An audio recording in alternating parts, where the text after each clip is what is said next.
Shalom, salam berkat dari kami untuk pendengar sekalian. Saat ini pendengar akan diberkati dengan program Hari Ini Harinya Tuhan bagian yang ke-8. Sebuah program rohani tentang doktrin Alkitab yang menolong kita untuk semakin tertanam dalam kebenaran firman dan bertumbuh dalam kemuliaan. Bersama hambanya, Pendeta Gilbert Lumwendong, STH. Banyak orang merasa doktrin Alkitab sebagai sesuatu yang membingungkan. Tetapi tahukah saudara bahwa doktrin Alkitab intinya adalah memahami Alkitab dengan benar, dengan pemahaman yang sistematis, sehingga kita terus dapat tertanam di dalam kebenaran firman, sehingga kita terus bertumbuh di dalam kemuliaan Allah. Buka hati saudara sekalian untuk menerima berkat-berkat firman-Nya hari ini. Banyak orang berbuat baik supaya masuk surga. Tetapi perbuatan yang paling baik adalah ketika kita sadar bahwa oleh darah Yesus kita telah memperoleh kepastian untuk masuk surga. Karena itu kita berbuat baik. Sebab jika kita berbuat baik supaya masuk surga, berarti perbuatan baik kita memiliki motivasi yang egois. Tetapi kalau kita berbuat baik karena kita sudah tahu bahwa kita pasti masuk surga, sebagai balas budi kita, sebagai perbuatan kita karena menyadari anugerah Tuhan yang luar biasa, sebagai kerinduan kita untuk membalas cinta Tuhan dalam hidup kita.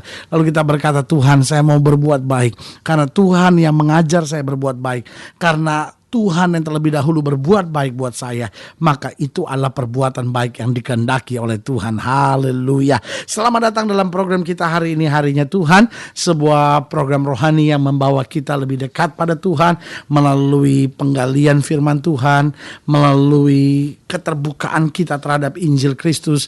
Karena kita tahu bahwa selama kita bergaul dengan firman Tuhan, maka hati kita akan semakin disucikan, dibersihkan. Karena Alkitab jelas berkata bahwa kamu telah bersih oleh firman yang kusampaikan. Berarti firman Tuhan dia mencuci hati kita. Firman Tuhan membentengi hati kita dari segala niat-niat jahat. Dan firman Tuhan membawa kita semakin dalam hadirat Tuhan. Haleluya.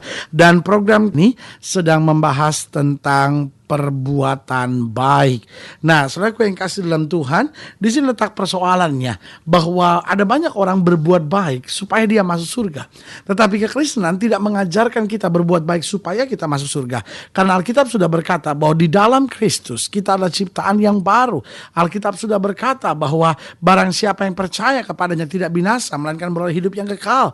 Alkitab sudah mengajar kepada kita tidak ada seorang pun sampai kepada Bapa jika tidak melalui Kristus. Alkitab sudah berkata bahwa di bawah kolong langit ini tidak ada nama lain yang olehnya manusia selamat kecuali di dalam nama Yesus. Berarti di dalam nama Yesus kita ada kepastian, di dalam nama Yesus kita ada keselamatan, di dalam nama Yesus kita sudah pasti meraih sorga.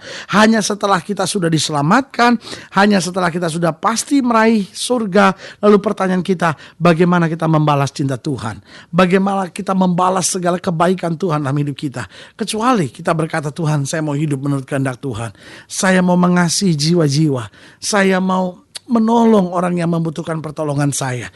Justru karena kita sudah meraih kepastian. Haleluya. Lihat Lukas pasal 10.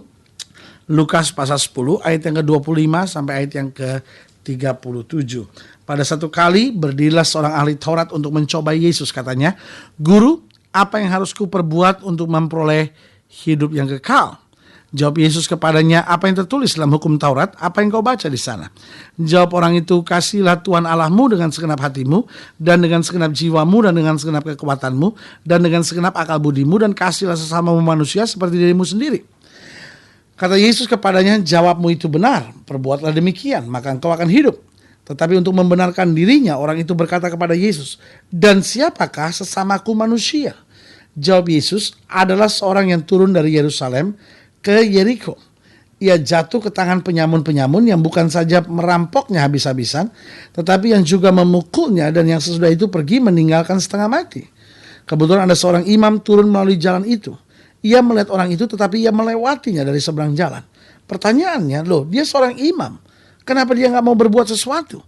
Karena yang ada dalam pikirannya, kalau saya sebagai imam mau beribadah, mau melayani, tiba-tiba menyentuh seorang dan mengenai darahnya yang sedang terluka ini, maka saya menjadi najis dan tidak bisa langsung terlibat dalam melayani. Baju saya akan kotor, persiapan saya menjadi percuma, dan akhirnya saya nggak bisa berbuat sesuai dengan apa yang sudah saya programkan.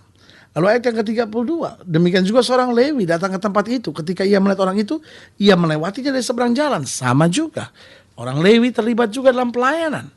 Tetapi sekarang mereka pikir, kalau sementara saya mau melayani ini, tiba-tiba saya harus menolong orang yang terluka ini, dan akhirnya saya mau mengangkatnya lalu terkena darahnya, maka saya pun akan jadi najis dan gak bisa melayani. Jadi dia ambil jalan lain. Ayat 33, lalu datanglah seorang Samaria, yang dalam catatan sebetulnya orang Samaria adalah orang yang tersingkirkan, orang yang dianggap sebagai orang kafir, orang yang dianggap sebagai orang yang gak punya tempat di dalam keluarga orang Yahudi. Lalu datanglah seorang Samaria yang sedang dalam perjalanan ke tempat itu. Dan ketika ia melihat orang itu, tergeraklah hatinya oleh belas kasihan. Ia pergi kepadanya lalu membalut luka-lukanya sesudah ia menyiraminya dengan minyak dan anggur. Kemudian ia menaikkan orang itu ke atas keledai tunggangannya sendiri, lalu membawanya ke tempat penginapan dan merawatnya. Keesokan harinya ia menyerahkan 2 dinar kepada pemilik penginapan itu, katanya, rawatlah dia, dan jika kau belanjakan lebih dari ini, aku akan menggantinya waktu aku kembali. Siapakah di antara ketiga orang ini menurut pendapatmu adalah sesama manusia dari orang yang jatuh ke tangan penyamun itu? Jawab orang itu, orang yang telah menunjukkan belas kasihan kepadanya. Kata Yesus kepadanya, pergilah dan perbuatlah demikian. Saudaraku yang kasih dalam Tuhan, saya mengambil kesimpulan bahwa orang Samaria ini melakukan perbuatan baik. Betul, imam itu mau melayani. Betul, orang Lewi ini mau melayani. Tapi apa yang terjadi? Dia melakukan perbuatan yang jahat. Dia melakukan perbuatan yang sangat egois sekali demi kepentingan dirinya. Akhirnya dia mempedulikan orang yang sudah terkapar jatuh di pinggir jalan. Tetapi orang Samaria, apapun yang mau dibilang kepadanya, orang yang belum bertobat lah, orang yang tidak percaya lah, orang najis lah, apapun yang mau dikenakan padanya. Tapi dia tidak tahan melihat orang yang terkapar di pinggir jalan. Dia gendong orang ini, dia rawat orang ini, dia taruh di keledainya, dia bawa ke tempat penginapan, dan dia berani bayar harganya. Lihat saudaraku yang kasih dalam Tuhan. Jadi dari sini saya bisa melihat pelajaran-pelajaran penting tentang perbuatan baik. Yang pertama saya pelajari bahwa perbuatan baik dapat dikerjakan oleh siapa saja. Hanya membutuhkan kemauan. Lihat ayat yang ke-33. Lalu datanglah seorang Samaria yang sedang dalam perjalanan ke tempat itu, dan ketika ia melihat orang itu, tergeraklah hatinya oleh belas kasihan. Dia bukan orang yang tahu banyak tentang firman Tuhan, tapi dia punya kemauan untuk menolong. Orang Lewi, imam itu sebetulnya tahu lebih banyak. Tetapi persoalannya mereka tidak mau untuk menolong. Saudaraku yang kasih dalam Tuhan, jangan pernah bilang sama saya miskin, saya nggak bisa nolong orang. Saudaraku yang kasih dalam Tuhan, semiskin-miskinnya kita tetap bisa berbuat baik. Mungkin betul sudah nggak bisa berbuat baik dengan uang, tapi sudah bisa buat baik dengan tenaga saudara, dengan senyuman saudara, dengan kata-kata saudara, dengan kesaksian hidup saudara. Sehingga saya berani katakan bahwa perbuatan baik sebenarnya dapat dikerjakan oleh siapa saja. Mau miskin, mau muda, mau tua, mau orang kaya, mau orang miskin, mau orang sibuk, mau orang biasa. Jangan bilang sama saya, aduh pendeta saya nggak bisa melakukan perbuatan baik, saya sibuk dengan kesibukan saya sendiri. Perbuatan baik dapat dikerjakan oleh siapa saja, hanya persoalannya itu membutuhkan kemauan. Kita harus ada kemauan, Tuhan saya mau nolong, Tuhan saya mau berbuat sesuatu, Tuhan saya mau buat yang baik. Yang kedua saya pelajari bahwa perbuatan baik membutuhkan pengorbanan. Perbuatan baik gak hanya membutuhkan konsep-konsep belaka.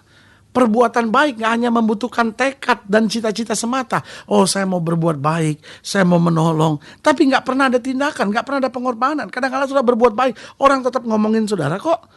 Kadang-kadang sudah berbuat baik sudah malah difitnah orang. Kadang-kadang sudah berbuat baik malah dianggap penjilat. Kadang-kadang sudah berbuat baik malah dianggap munafik. Saudara yang kasih dalam Tuhan. Tetapi perbuatan baik tidak boleh ditutupi dengan kebencian. Perbuatan baik tidak boleh ditutupi dengan amarah.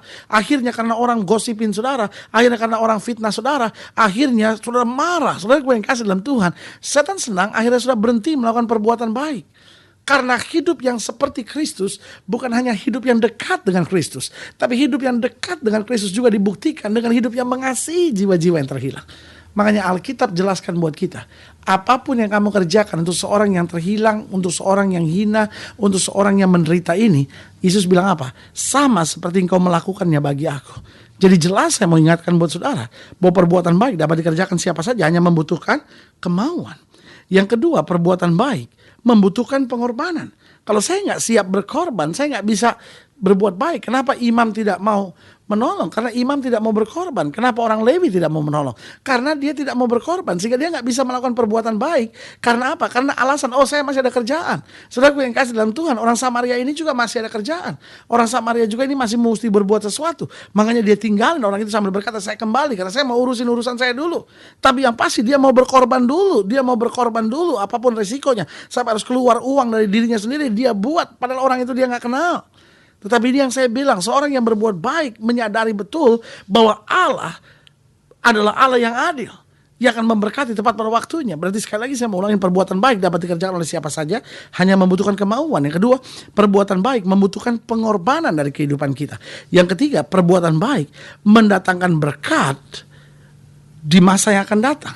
Berarti kalau saya berbuat baik, mungkin saya nggak langsung lihat berkatnya, mungkin saya nggak langsung lihat balasan yang setimpal. Tapi saya mau ingatkan buat saudara, orang yang berbuat baik pasti di masa yang akan datang akan menuai hasil yang baik. Karena Alkitab berkata, apa yang kamu tabur, itu juga akan kamu tuai. Kita tidak percaya hukum karma. Kalau saya berbuat baik sama orang, satu saat juga saya akan terima yang baik. Bukan itu. Tapi kita percaya pada hukum tabur dan tuai. Apa yang kita tabur, itu adalah sebuah benih yang tertanam.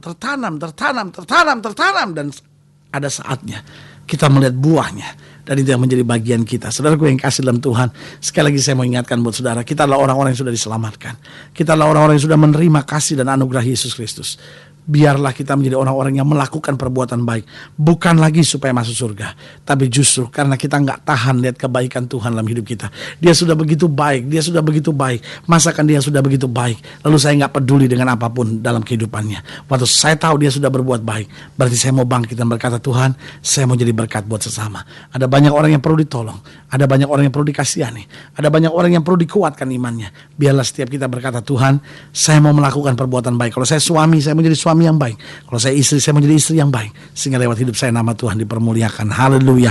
Saudara yang kasih dalam Tuhan, kalau saudara ingin dilayani lebih jauh, hubungi kami melalui surat, hubungi kami melalui telepon, kunjungi website kami. Karena kami ada untuk membawa Bapak Ibu Saudara senantiasa lebih dekat pada Tuhan, mengalami kasih, kuasa, dan mujizat yang luar biasa. Haleluya. Melalui program ini juga saya mau doa buat setiap saudara yang sakit, setiap saudara yang berbeban berat, atau setiap saudara yang berkata, Tuhan, saya kalau mau jujur, saya ini seringkali gak berbuat baik. Saya kasar sama istri saya melawan suami saya gak mau taat pada orang tua saya menyakiti anak-anak saya. Tuhan, saya mau jadi orang yang berbuat yang baik, karena saya tahu Tuhan sudah berbuat baik terlebih dahulu dalam hidup saya. Nah, saudara-saudara yang mau didoakan secara khusus, boleh taruh tangan kanan saudara di dada, dan kita doa. Bapa, dalam nama Yesus, hamba doa buat yang sakit, hamba doa buat yang berbeban berat, hamba doa buat yang sedang dalam pergumulan. Hamba percaya bagi Allah tidak ada perkara yang mustahil. Itu sebabnya hamba berdoa di dalam nama Yesus. Tuhan, jamah mereka yang hari-hari ini merasa bahwa hidupnya tidak baik, tidak benar, tidak seturut kehendak Tuhan. Tapi hari ini kami dengar firman Tuhan tidak kebetulan. Kami diingatkan untuk menjadi suami yang baik, istri yang baik, orang tua yang baik, anak-anak yang baik, menjadi orang percaya yang baik, menjadi pelayan Tuhan yang baik dimanapun kami berada. Hamba berdoa di dalam nama Yesus. Tuhan, jamah, Tuhan pulihkan, Tuhan mampukan kami berjalan dalam kehendak-Mu. Di dalam nama Yesus kami berdoa. Haleluya. Amin. Saudaraku yang kasih dalam Tuhan, kita sudah berdoa. Ingat, Tuhan tidak pernah gagal menepati janjinya buat kita yang percaya. Kuatkan hati kita, jadikan Yesus yang paling utama dalam hidup kita, karena kita tahu bersama Yesus kita cakap menanggung segala perkara. Tetap bersemangat, bersuka cita menghadapi hidup ini, karena kita tahu Dia tidak pernah meninggalkan kita. Ingat, jangan lupa, jadikan hari ini harinya Tuhan. Haleluya.